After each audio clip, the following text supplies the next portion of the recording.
actor, is it by the Canadian Prime Minister going there? You know? And this is discussed as if it was serious. That's the interesting part. I mean, this is discussed as if, you know, it's not 40 million Mexicans die laughing, which it ought to be. You know, it's discussed as if it could conceivably be serious. It can't possibly be serious. The only question is how to make sure that Cuba will go back into the box in which it was supposed to be put in 1820. If they can force it back there by one or another means, fine, we'll accept Cuba. We'll even call it a democracy, even if it's run by some brutal murderer, you know, like we call Mexico a democracy, or we call Colombia a democracy. In fact, the best democracy in the hemisphere. Even has an independent political party, you know, which was allowed to function in 1985. Since that time, about 3,000 of its activists have been murdered, mostly by security forces and paramilitary forces, including every presidential candidate and most of the mayors. But, you know, it's there. It's got to be a democracy. And since we love democracy so much, we think it's fine. You know? But so maybe if Cuba ends up with democracy like that, it'll be fine as long as it follows orders. You know, there ought to be 100 million Americans who die laughing over this. And the fact that they're not is an indication of the grip of the doctrinal system, which is really powerful. And in this case, primarily among the more educated sectors.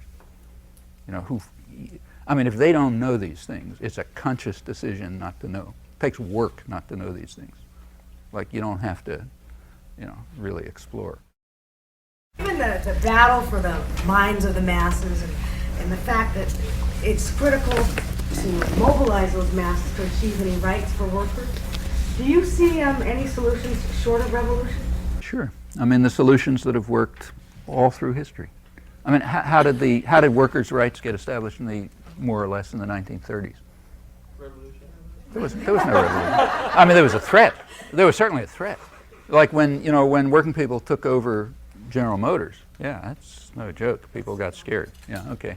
Because the next thing they'll come to their heads is, what do we need the bosses for? You know, like maybe they'll get as smart as the factory girls in Lowell, you know, 150 years ago and say, look, we don't need those guys, we'll run it ourselves. You know? And you got to make sure that that doesn't happen, because that's really trouble. So yes, there was an accommodation. And in fact, right through history, that's the way it's worked. I mean, you know, nowadays, people who consider themselves more or less progressive, whatever that term is supposed to mean, think that they got a pretty rotten life. Look at our problems. Well, you know, there's plenty of problems, but it's a lot better than it was 30 years ago, let alone 50 years ago or 100 years ago.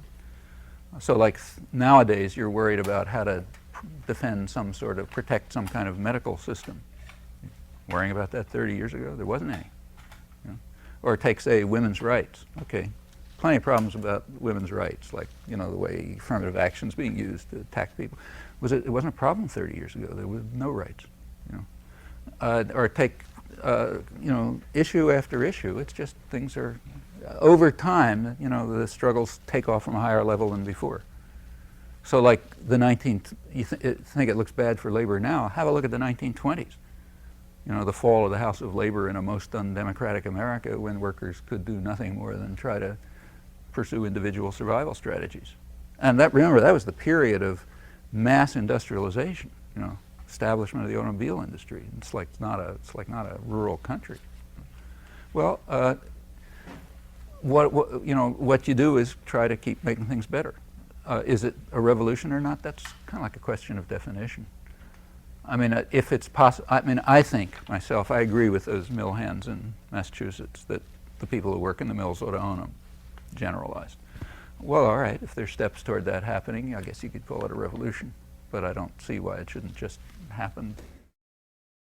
I'm referring back to your comments about the media and the great public relations that ploy and right. But see, I think all that stuff is totally illegitimate. I mean, and that goes way back to something much earlier. Why should corporations have any rights at all?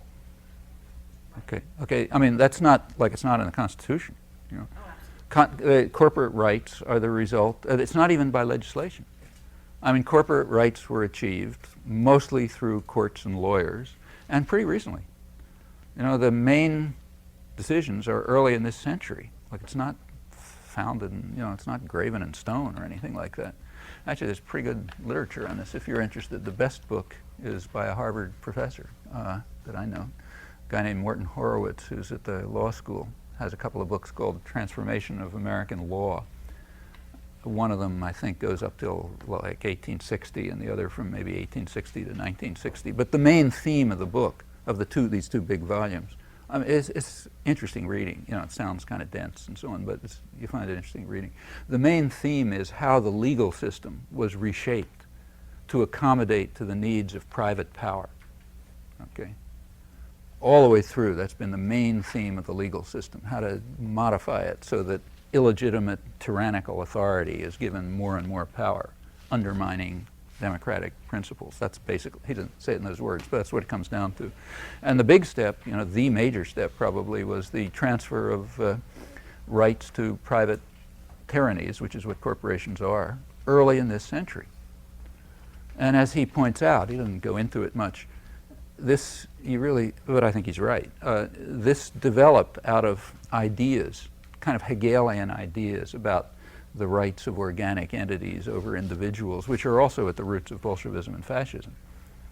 And I should mention that that comparison may sound exotic now, but it wasn't 60 years ago. You read, say, mainstream American political economists like Robert Brady, important political economist, it's kind of Veblenite, back around the early 1940s, I guess.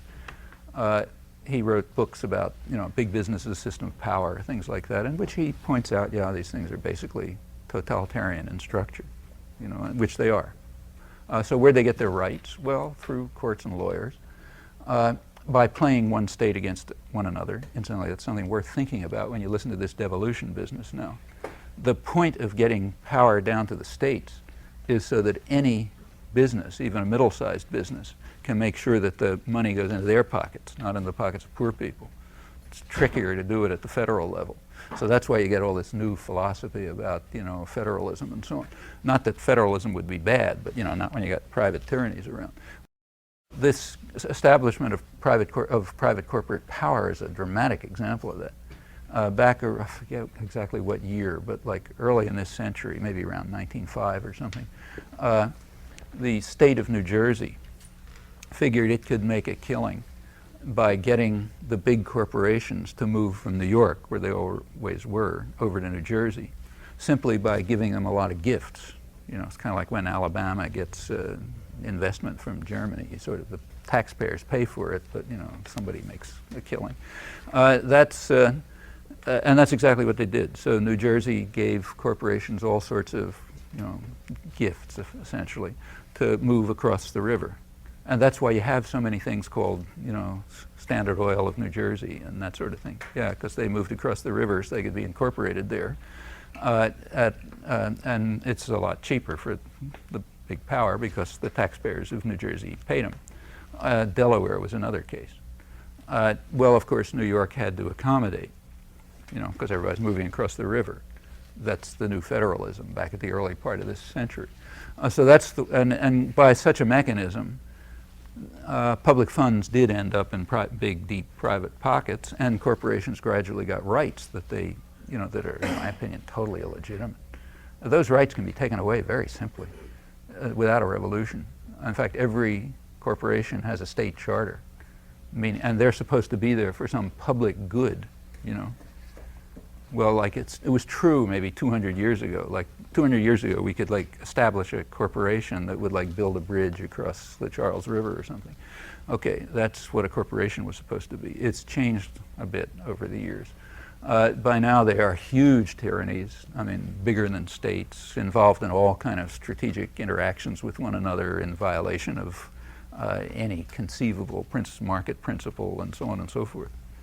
There's no reason why they should exist. I don't think. And the media is just part of it.